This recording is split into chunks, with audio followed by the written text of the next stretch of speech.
Hey guys, कैसे हो आप सब। सो गाइस, आज हम एक्सप्लेन करने वाले हैं ट्रॉली सीजन 1 के एपिसोड नंबर 15 को। अगर आपने अभी तक पिछले एपिसोड नहीं देखे हैं तो प्लेलिस्ट का लिंक आपको डिस्क्रिप्शन में मिल जाएगा। सो गाइस, पिछले एपिसोड में हमने देखा था कि हेजू टीवी के आगे आ जाती है और सभी को बता देती है कि 20 साल पहले क्या हुआ था। उन्हें बता देती है कि 20 साल पहले यंगसन में उसके साथ क्या हुआ था।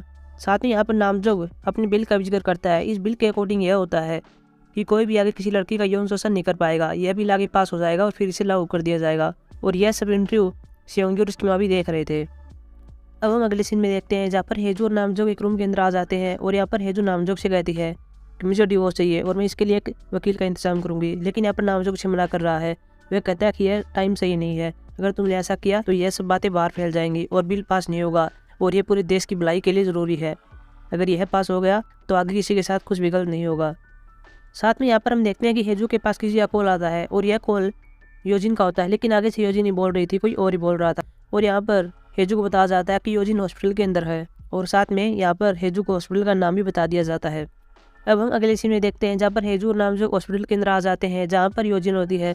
डॉक्टर यहाँ हेजू को बता रहे हैं कि योजिन शॉप के अंदर थी और उसने बहुत अधिक मात्रा में नींद की गोली ले ली थी जिससे वह बेहोश हो गई। लेकिन अब सब कुछ ठीक है, उसे होश आ जाएगा। यहाँ पर हेजू नामजोग को वहाँ से जाने के लिए कहती है और कह रही है कि मैं यहीं पर रहूँगी। अब नामजोग अपने ऑफिस के अंदर बैठा हुआ है और वहाँ पर एक तस्वीर को देख रहा था जो कि उसकी फैमिली की थी। अब यहाँ पर मैं दिखा भी जाता है कि इसकी फैमिली यहाँ पर एक रेस्टोरेंट के अंदर आई हुई है और यह तस्वीर और कोई नहीं खींच रहा था बल्कि योजिन यह तस्वीर खींच रही थी। अब हमें पता चलता है कि यह हॉस्पिटल वही होता है जहाँ पर सेयोंगी की माँ योशिन आई हुई है और उसे एडमिट करा गया है। यहाँ पर अब सेयोंगी किसी से बातें कर रही थी और कह रही थी कि मैं भी इंटरव्यू देना चाहती हूँ और मेरा और हेजू का इंटरव्यू लीजिए, क्योंकि वह जो कुछ भी अब कह रही थी इंटरव्यू में वह सब झूठ था। और इसी हॉस्पिटल के अंदर यहाँ पर सेयोंगी को हेजू दिख जाती है। वहीं हमें यूनिसी को स्कूल के अंदर दिखाया जाता है जहाँ पर उसके क्लासमेट उसके साथ थे और कह रहे थे कि तुम्हारी माँ ने अपना नाम साफ कर दिया है और साथ में तुम्हारे पिता ने बिल भी पास कर दिया है। लेकिन पीछे की लड़की बैठी हुई थी, वह कहती है कि इसके भाई ने यौन शोषण किया है। बाद में हम देखते हैं कि दासोम यहाँ पर अब यूनिसी का साथ देती है और उस लड़की को डांट रही थी जो उसके भाई के बारे में गलत बातें कर रही थी। अब हम अगले सीन में देखते हैं जहाँ पर हेजू अब योजिन के पास बैठी हुई थी। तभी योजिन के फ़ोन पर किसी का फ़ोन आता है। यहाँ पर हेजू कॉल को उठाती तो नहीं, लेकिन साथ में एक मैसेज भी आ जाता है जिससे हेजू को पता चल जाता है कि योजिन अपनी दुकान बेचने वाली है। बाद में यहाँ पर योजिन को होश आ जाता है और अब यहाँ पर हेजू योजिन को कह रही थी क्या तुम अपनी शॉप बेचना चाहती हो, क्या तुम यह सब करने के बाद यहाँ से भागना चाहती हो। वह कह रही थी मुझे इन सबसे बहुत ज़्यादा कष्ट हो रहा है, तुम्हारा नामजोग के साथ अफेयर चल रहा था।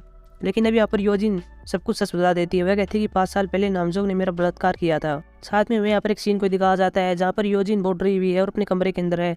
तभी यहाँ पर नामजोग भी आ जाता है और वह अपने घुटनों पर बैठ जाता है। वो योजिन से माफ़ी मांग रहा था, कहता है कि ये एक गलती है, प्लीज़ मुझे माफ़ कर दो। बार बार वह यही शब्द बोल रहा था। योजिन कहती है कि क्या यह तुम्हारे लिए सिर्फ एक गलती है। यहाँ पर अब नामजोग कह रहा है कि अगर हेजू को पता चल गया तो तुम नहीं सोचो उसके ऊपर क्या बीतेगी। यहाँ पर योजिन कहती है कि तुम खुद को बचाने के लिए उसके नाम का फ़ायदा क्यों उठा रहे हो। और यहाँ पर नामजोग बार बार माफ़ी मांग रहा था और कह रहा था कि आगे से ऐसा नहीं होगा। अब यहाँ पर हेजू ये सब सुनने के बाद शॉक रह जाती है। वही योजिन से पूछती है कि उस दिन सोबिन और जेहू ने क्या सुन लिया था। वे किसी गलतफहमी की बात कर रहे थे जब तुम दोनों बातें कर रहे थे। अब यहाँ पर योजिन वह बात बताती है और कहती है कि उस दिन नामजोग मुझसे कह रहे थे कि स्टडी रूम में जाओ और वहाँ पर कुछ जीवन के पेपर है, मुझे वो चाहिए। लेकिन यहाँ पर योजिन मुझे साफ मना कर देती है क्योंकि उसके साथ बलात्कार उसी रूम में हुआ था। वह उस रूम की ओर देखना भी नहीं चाहती। इसके बाद उसे सब कुछ याद आ जाता है और वह नामजोग पर चिल्ला रही थी और नामजोग से भी उसे गलती का नाम दे रहा था। और ये सभी बातें यहाँ पर जीहुन और सोबिन सुन लेती हैं। अब यहाँ पर हेजू बाहर आ जाती है और कुछ विजुअल को याद कर रही है। एक विजुअल में दिखाया जाता है कि योजिन यहाँ हेजू से कह रही है कि आप स्टडी रूम को साफ कर देना, मैं वहाँ पर नहीं जा सकती। और यहाँ पर हेजू कहती है कोई बात नहीं, मैं कर दूंगी। साथ में हमें उस सीन को भी दिखाया जाता है जहाँ पर हेजू को पता चल गया था कि नामजोग और योजिन दोनों का अफेयर चल रहा है। इसलिए जब हेजू योजिन को अंदर आने के लिए कहती है जहाँ पर नामजोग भी थे तो वह जगह स्टडी रूम ही थी। लेकिन योजिन किसी तरह उसके अंदर आ जाती है। अब यहाँ पर हेजू ये सब याद करके बहुत दुखी हो रही है। अब वह योजिन के पास फिर से आ जाती है और उसके पास आकर रोने लगती है और कहती है मुझे माफ़ कर देना, मेरी वजह से तुम्हें बहुत ज़्यादा कष्ट हुआ। और योजिन भी उसे गले लगा लेती है। अब यहाँ पर हेजू योजिन से कहती है कि चलो पुलिस के पास चलते हैं और ये सब बातें बताते हैं। लेकिन यहाँ पर योजिन मना कर रही है। वह कहती है कि हमारे पास कोई सबूत नहीं है और ये 5 साल पहले हुआ था और मैं नहीं चाहती कि यह सब बाहर आए, इसलिए वह हेजू को ऐसा करने के लिए मना करती है। दूसरी ओर योशिन को पता चलता है कि उनकी एनसन की ज़मीन के जो डॉक्यूमेंट थे, जो प्रूफ थे, वो किसी ने नामजोग को दे दिए हैं। दूसरी ओर हेजू को दिखाया जाता है जो कि अब योजिन के कमरे से बाहर आ जाती है। लेकिन तभी वह देखती है कि वहाँ पर सेयोंगी खड़ी हुई थी। सेयोंगी यहाँ हेजू से कहती है कि मैंने सब कुछ सुन लिया है, इसलिए कल तुम एक इंटरव्यू रखो और उसमें कहो कि तुमने पिछले इंटरव्यू में जो बोला था वह सब गलत था, वह सब झूठी बात थी। और तुमने मेरे भाई को सच में फंसा था। अगर तुमने ऐसा नहीं किया तो मैं यह बात कि तुम्हारे पति ने किसी का यौन शोषण किया है मैं सभी को बता दूंगी। अब हम अगले सीन में देखते हैं जहाँ पर अब हेजू नामजो को ये सब कुछ बता रही है और बाद में नामजो कहता है कि ये सभी गलती थी, मुझे माफ़ कर देना और मुझे इसका पछतावा हो रहा है। हेजू उस पर चिल्ला रही थी और कह रही थी कि तुम इन सबको गलती का नाम कैसे दे सकते हो, तुमने घिनौना काम किया है। हेजू इन सभी बातों को पब्लिक करने के लिए कह रही है। वह कहती है कि मैं इन सभी बातों को बार बता दूंगी, लेकिन अब यहाँ पर नामजो कहता है कि इंशियो का क्या होगा, वह स्कूल नहीं जा पाएगी और अब यहाँ पर नामजो बचने के लिए इंशियो का इस्तेमाल कर रहा है। हेजू कहती है कि तुम अपनी जबान से उसका नाम कैसे ले सकते हो। नामजो साथ में बिल का जिक्र करता है और कहता है कि अगर यह बात बाहर लीक हो गई तो यह बिल पास नहीं होगा और इस बिल का पास होना जरूरी है क्योंकि ये दुनिया के लिए फायदेमंद होगा ताकि आगे से कोई भी किसी लड़की का यौन शोषण न कर सके। अब में सोबिन को दिखाया जाता है जो कि योजिन की शॉप के पास आई हुई है, लेकिन वह बंद होती है। जब वो बाहर जा रही थी तभी देखती है यहाँ पर दो महिलाएं बात कर रही थी कि आज इस दुकान के ओनर ने खुद को मारने की कोशिश की। सोबिन वाकर उनके पास जाती है और कहती है कि आप क्या कह रहे हैं। वह कहती है कि आज उसने खुद को मारने की कोशिश की थी, बाद में उसे हॉस्पिटल ले जा गया।